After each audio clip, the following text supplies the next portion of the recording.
Praise the lord, హల్లెలూయా. దేవుని నామానికి మహిమ కలుగును గాక. నేటి దేవుని మాట అనే శీర్షిక కోసం వేచి ఉన్న మీ అందరికీ కూడా యేసయ్య శక్తి కలిగిన నామములో వందనాలు తెలియజేస్తూ ఉన్నాం. బాగున్నారా? దేవుని మహాకృప, మహాదయ, ఆయన కనికరాన్ని బట్టి మనం ఇలాగున ప్రతిరోజు ఉదయం కలుసుకొని ఆయన వాక్యాన్ని ధ్యానం చేయడానికి దేవుడు మనకి సహాయం చేస్తూ ఉన్నారు. గొప్ప దేవుణ్ణి మనం కలిగి ఉన్నాం కదా. సరే, ఈరోజు నేటి దేవుని మాట అనే శీర్షికలో దేవుడు మనకి ఇవ్వబోతున్న మాటను ఒక్కసారి మనం చూద్దాం. కీర్తనల గ్రంథము 18వ దావీదు కీర్తన 33వ వచనం చదువుతూ ఉన్నాను. మీరు కూడా ఒక్కసారి చూడండి. ఆయన నా కాళ్ళు జింక కాళ్ల వలె చేయుచున్నాడు, ఎత్తైన స్థలముల మీద నన్ను నిలుపుచున్నాడు అని దావీదు భక్తుడు చక్కగా దేవుణ్ణి స్తుతిస్తూ ఆరాధిస్తూ ఉన్నాడు. ఎందుకంటే ఆ కీర్తన ప్రారంభంలోనే చాలా విషయాలు చెప్పాడు. నేను చీకట్లో ఉన్నాను, బాధలో ఉన్నాను, శ్రమలో ఉన్నాను అని చెప్తూ ఈ వచనం వచ్చేటప్పటికి దేవుడంట నా కాళ్ళు జింక కాళ్ల వలె చేస్తున్నాడు, అలాగే ఎత్తైన స్థలముల మీద దేవుడు నన్ను నిలుపుతూ ఉన్నాడు అని చెప్పడం మనం చూస్తూ ఉన్నాం. నిజమే, ఎవరైతే దేవుణ్ణి ఆశ్రయిస్తారో, ఆ సమస్యల మధ్యలో కూడా దేవుణ్ణి పట్టుకొని ప్రార్థిస్తారో తప్పకుండా వారి జీవితాలలో దేవుడు ఇలాంటి అనుభవాల గుండా దేవుడు వారిని నడిపిస్తాడు. ఎత్తైన స్థలాల మీద నన్ను నడుపుతూ ఉన్నాడంటే అర్థం ఏంటి అంటే, అప్పటి వరకు తను చాలా ఆ లోయ లాంటి ప్రదేశంలో లేకపోతే శ్రమల గుండా అతను నడుస్తూ ఉన్నట్టుగా మనకు అర్థమవుతుంది. కానీ నేను ఏ దేవుడినైతే నమ్ముకున్నామో ఆ దేవుడు నా కాళ్ళను జింక కాళ్ళలాగా చేస్తూ ఉన్నాడు అని చెప్పడం మనం చూస్తున్నాం. జింక చాలా వేగంగా పరిగెడుతుంది కదా, ఒక గంటకి 40 కిలోమీటర్ల వేగంతో అది పరిగెడుతుంది అన్నట్టు చాలామంది చెబుతూ ఉంటారు. అంటే అంత వేగంగా ఇన్ని శ్రమల గుండా వెళ్ళిన మనిషి అంత వేగంగా ఎలా పరిగెట్టగలడు అని ఆలోచిస్తే దేవుడు ఆ శక్తిని, ఆ బలాన్ని ఆయన నమ్ముకున్న బిడ్డలకు దేవుడు ఇస్తాడు అనే విషయం మనకు అర్థమవుతుంది. అంత మాత్రమే కాదు, ఎత్తైన స్థలముల మీద ఆయన నన్ను నిలుపుతూ ఉన్నాడు. నన్ను ఆ లోయలాంటి ప్రదేశంలోంచి తీసుకెళ్ళి చాలా ఎత్తైన స్థలాల మీద దేవుడు నన్ను నిలుపుతూ ఉన్నాడని చెప్పడం మనం చూస్తున్నాం. హబక్కూకు గ్రంథంలో కూడా హబక్కూకు కూడా ఇదే మాట చెప్తాడు. చూస్తారా? ఒక్కసారి 3వ అధ్యాయము 18వ వచనం చదువుతూ ఉన్నాను, మీరు కూడా ఒక్కసారి చూడండి. 18, 19 చదువుతూ ఉన్నాను. నేను యెహోవా యందు ఆనందించదను, నా రక్షణకర్త అయిన నా దేవుని యందు నేను సంతోషించదను. ప్రభువగు యెహోవాయే నాకు బలము, ఆయన నా కాళ్లను లేడి కాళ్ల వలె చేయును, ఉన్నత స్థలముల మీద ఆయన నన్ను నడవ చేయును అని భక్తుడైన హబక్కూకు కూడా, ప్రవక్త అయిన హబక్కూకు కూడా చెప్తూ ఉన్నాడు. ఏం చెప్తున్నాడంటే, నేను నా దేవునిలో ఆనందిస్తాను కాబట్టి, ఆయనే నాకు బలం కాబట్టి, ఆయన నా కాళ్ళను కూడా లేడి కాళ్ళలాగా చేస్తాడు, జింక కాళ్ళలాగా చేస్తాడు. జింక ఎలాగైతే సంతోషంగా పరిగెడుతూ ఉంటుందో, గంతులేస్తూ ఉంటుందో, జింక ఎత్తైన స్థలాల మీదకి, ఎందుకంటే వేగంగా పరిగెత్తగలదు కదా, మరి కాళ్ళల్లో ఏముంటాయో మనకు తెలియదు కానీ చాలా వేగంగా పరిగెడుతూ ఎత్తైన స్థలాల మీదకి వెళ్ళిపోద్దంట జింక.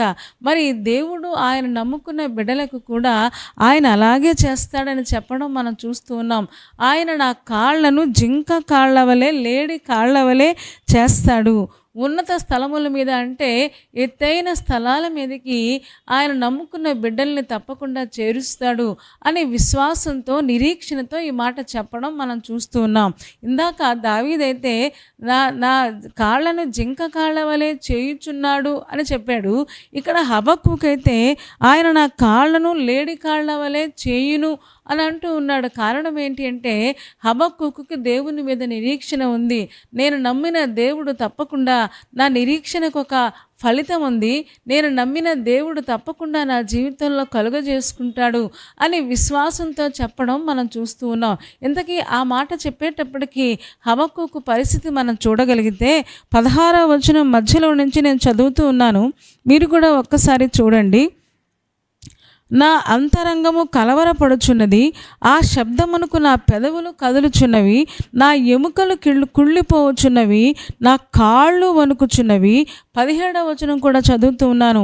అంజూరపు చెట్లు పూయకుండినను, ద్రాక్ష చెట్లు ఫలింపకపోయినను, ఒలీవ చెట్లు కాపులేక ఉండినను, చేనులోని పైరు పంటకు రాకపోయినను, గొర్రెలు దొడ్డిలో లేకపోయినను నేను యెహోవా యందు ఆనందిస్తాను అని చెప్తూ ఉన్నాడు.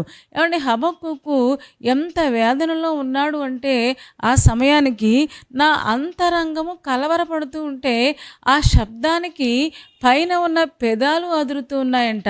అంటే అంతరంగంలో ఎలాంటి శబ్దాలు వస్తున్నాయి?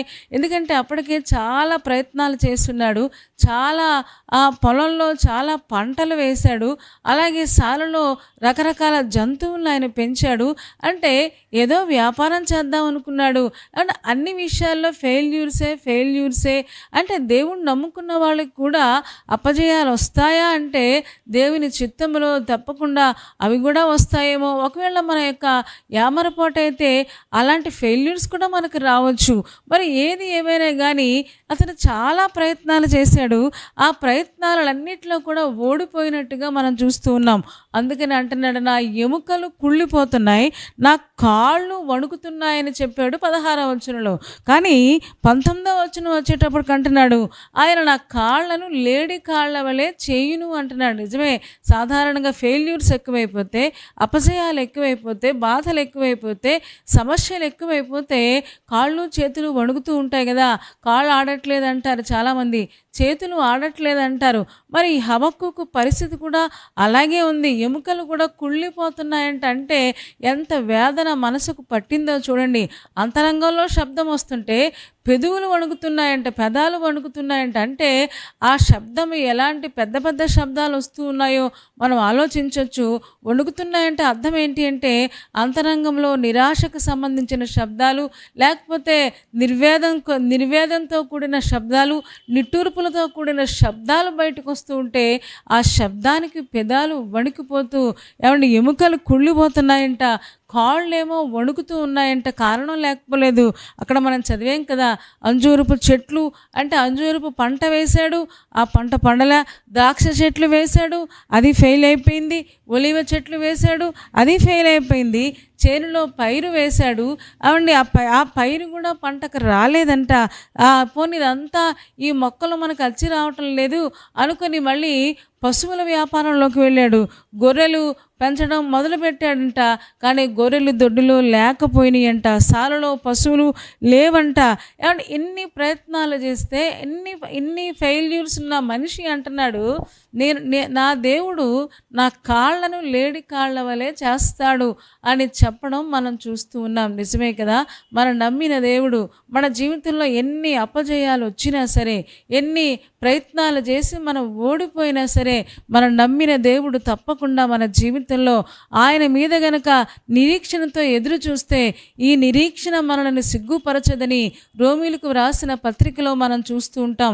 చాలామంది అనుకుంటూ ఉంటారు, ఏమండి ప్రవక్తే అలా మాట్లాడితే ఏమండి సగటు విశ్వాసి ఇంకెంత బాధపడతాడో కదా. ఏమండి ఇక విశ్వాసి ఈ రోజున ఎన్నో శ్రమల గుండా, బాధల గుండా ఎన్నో ప్రయత్నాలు చేస్తూ ఉన్నారు. ఆ ప్రయత్నాల మధ్యలో ఒక్కొక్కసారి విఫలమైపోతూ ఉన్నారు. అంత మాత్రమే కాదు, వివాహ ప్రయత్నాలు, ఉద్యోగ ప్రయత్నాలు, లేకపోతే ఆర్థిక పరమైన ప్రయత్నాలు, ఈ రోజున ఏ ప్రయత్నాలు మీరు చేస్తూ ఉన్నారో ఆ ప్రయత్నాలలో ఒకవేళ నష్టమే వస్తూ ఉందా, అయినా సరే మీ నిరీక్షణ వదిలిపెట్టద్దు, మీ విశ్వాసాన్ని విడిచిపెట్టద్దు. ఎందుకంటే మనం నమ్మిన దేవుడు అద్భుతమైన దేవుడు. తప్పకుండా మన జీవితాల్లో ఆయన మన కాళ్ళను లేడి కాళ్ళలాగా చేస్తాడంట. ఉన్నతమైన స్థలముల మీద ఆయన నన్ను నడువ చేయును అని హబక్కూకు చాలా విశ్వాసంతో, నిరీక్షణతో ఈ మాట చెప్తూ ఉన్నాడు. ఎందుకంటే ఆయన నమ్మిన పిల్లలు ఎప్పుడూ కూడా ఓడిపోరు అని మనం చాలాసార్లు మనం చదువుకున్నాం. నా జనుడు ఇక ఎన్నటికి సిగ్గు నొందరు అని చెప్పడం కూడా మనం చూస్తూ ఉన్నాం. ఈ రోజున దేవుని పిల్లలారా, దేవుని మీద నిరీక్షణ ఉంచండి. దేవుని మీద ఆనుకుంటే, దేవుని మీద విశ్వాసం ఉంచగలిగితే ఆయన మన కాళ్ళను కూడా లేడి కాళ్ళలాగా చేస్తాడు. ఏమండి ఒకవేళ వణకొచ్చు, సమస్యలను బట్టి, అనారోగ్యాలను బట్టి వణకొచ్చు. కానీ ఈ వణుకుతున్న కాళ్ళను, లేకపోతే బలం లేని కాళ్ళను దేవుడు లేడి కాళ్ళలాగా చేసి ఏమండి విశ్వాస జీవితంలో, ఆత్మీయ జీవితంలో ముందుకు ఎగిరేలాగా, ముందుకు దూకేలాగా దేవుడు చేయగలడు. దేవుని నమ్ముకున్న పిల్లలు నిరీక్షణ విడిచిపెట్టకూడదు. ఎందుకంటే మన విశ్వాసము, నిరీక్షణ, ఈ ప్రేమ, ఈ 3 నిలబడతాయని చెప్పారు కదా. ఏమండి, అందుకనే రోమిలకు రాసిన పత్రిక 5వ అధ్యాయము 5వ వచనం నేను చదువుతున్నాను. ఎందుకనగా ఈ నిరీక్షణ మనలను సిగ్గుపరచదు, మనకు అనుగ్రహించబడిన పరిశుద్ధాత్మ ద్వారా దేవుని ప్రేమ మన హృదయములలో కుమ్మరించబడుతూ ఉంది అని చెప్పడం మనం చూస్తూ ఉన్నాం. ఈ రోజున ఏ దేవుడి మీద అయితే ఆశ పెట్టుకొని ప్రార్థిస్తూ ఉన్నామో, ఏ దేవుడైతే విడిపిస్తాడని ఎదురు చూస్తూ ఉన్నామో, ఏ దేవుడు సహాయం చేస్తాడని ఈ రోజున మనం భక్తి చేస్తూ ఉన్నామో, తప్పకుండా ఈ నిరీక్షణ మనలను సిగ్గుపరచదు. ఆయన తన పిల్లల్ని ఎప్పుడు కూడా సిగ్గుపరిచేవాడు కాదు అని లేఖనం తెలియజేస్తుంది. హబక్కూకు అంటున్నాడు, నా ప్రభువైన యెహోవాయే నాకు బలము, నా రక్షణకర్త అయిన నా దేవుని యందు నేను ఆనందిస్తాను. ఒకవేళ అన్ని విషయాలు ఫెయిల్ అయిపోయినా సరే గొప్ప దేవుడు నాకు తోడుగా ఉన్నాడు. ఆ దేవుడు తోడుగా ఉంటే ఈ ఫెయిల్యూర్స్ అన్నీ కూడా రేపొద్దున విజయాలుగా మార్చగలడు అనే నిరీక్షణతో ఎదురు చూస్తూ ఉన్నాడు. ఈ రోజున అన్నీ కోల్పోయి ఉన్నారా, లేకపోతే నష్టాల్లో ఊబిలో ఉన్నారా? ఈ రోజున సిగ్గు, అవమానం మీ మీదకు వస్తూ ఉందా? అయినా సరే బెంగపడద్దు. ఈ రోజున దేవుడు మనకు చెబుతూ ఉన్నాడు, ఈ నిరీక్షణ మనల్ని సిగ్గుపరచదు. ఎందుకు అంటే ఆయన మన కాళ్ళను లేడి కాళ్ళలాగా చేస్తాడు. ఈ రోజున వణకొచ్చు, ఈ రోజున తత్తరపడచ్చు, ఈ రోజున బలం లేకపోవచ్చు, కానీ ఆయన వాక్యము ద్వారా, ఆయన యొక్క మాటల ద్వారా, లేఖనాల ద్వారా తిరిగి దేవుడు మన కాళ్ళల్లోకి సత్తువిస్తాడు. ఏమండి, మనల్ని దేవుడు లేడి కాళ్ళలాగా మన కాళ్ళను చేసి మనము ఎత్తైన స్థలాల మీదకి దూకేలాగా, ఎత్తైన స్థలాల మీద నివసించేలాగా మనం నమ్మిన దేవుడు చేయగలడని చాలా విశ్వాసంతో హబక్కూకు చెప్తున్నాడు. ఈ రోజున విశ్వాసులుగా మనం కూడా అదే నిరీక్షణతో ఎదురు చూడగలిగితే తప్పకుండా మనం కూడా మన జీవితంలో ఎలాంటి అనుభవాలు దేవుడు మనకిస్తాడు అని మనం నేర్చుకుంటూ ఉన్నాం. ఈ రోజున ఏ అనుభవాలు గుండా మీరు వెళుతూ ఉన్నారు? నిరీక్షణ కోల్పోతూ ఉన్నారా? నిరాశతో ఉన్నారా? బెంగతో ఉన్నారా? ఆందోళనతో ఉన్నారా? దేనికి భయపడకండి. యేసు మీద విశ్వాసం ఉంచండి. విశ్వాసమును కర్త, దాన్ని కొనసాగించేవాడైనా యేసు వైపు చూస్తూ ఉంటే మన కాళ్ళు లేడి కాళ్ళలాగా దేవుడు చేసి ఉన్నతమైన స్థలాల మీద దేవుడు మనం నిలబెట్టే గొప్ప దేవుడే అన్నాడు. అట్టి కృప దేవుడు మనందరికీ దయచేయునుగాక. తలలు వంచండి, కళ్ళు మూసుకోండి, చిన్న మాట ప్రార్థన చేద్దాం. పరిశుద్ధుడా, ప్రేమ కలిగిన మా తండ్రి, నీ పాదాలకు వందనాలు, స్తోత్రాలు చెల్లిస్తూ ఉన్నాం. నువ్వెంత మంచి దేవుడవు, ఎంత ప్రేమ కలిగిన దేవుడవు నాయన. నిజమే, జీవితంలో కొన్నిసార్లు విఫలమైపోతూ ఉన్నాం నాయన. ఎన్నిసార్లు ప్రయత్నం చేసినా చాలాసార్లు అపజయం మా మీదకు వస్తూ ఉండగా నిరాశలోకి వెళ్ళిపోకుండా నాయన, బెంగలోకి నాయన తండ్రి ఆందోళనలోకి వెళ్ళిపోకుండా హబక్కూకు ఎలాగైతే నీ మీద విశ్వాసం ఉంచి నిరీక్షణతో ఇలాంటి మాటలు పలుకుతూ ఉన్నాడో అలాంటి నిరీక్షణ మా అందరికీ దయచేయం. ఎందుకంటే తండ్రి, నీ మీద ఆశ పెట్టుకునేవారు ఎప్పుడు కూడా సిగ్గుపడరు అని లేఖనం చెప్తూ ఉందయ్యా. ఈ నిరీక్షణ మనలను సిగ్గుపరచదు అని మీరు చెప్పారు కదా. నీ మీద విశ్వాసం ఉంచుతూ ఉన్నాం, నీ వైపే చూస్తూ ఉన్నాం. ఒక అద్భుతమైన కార్యాన్ని మా అందరి జీవితాల్లో మీరు జరిగించుము.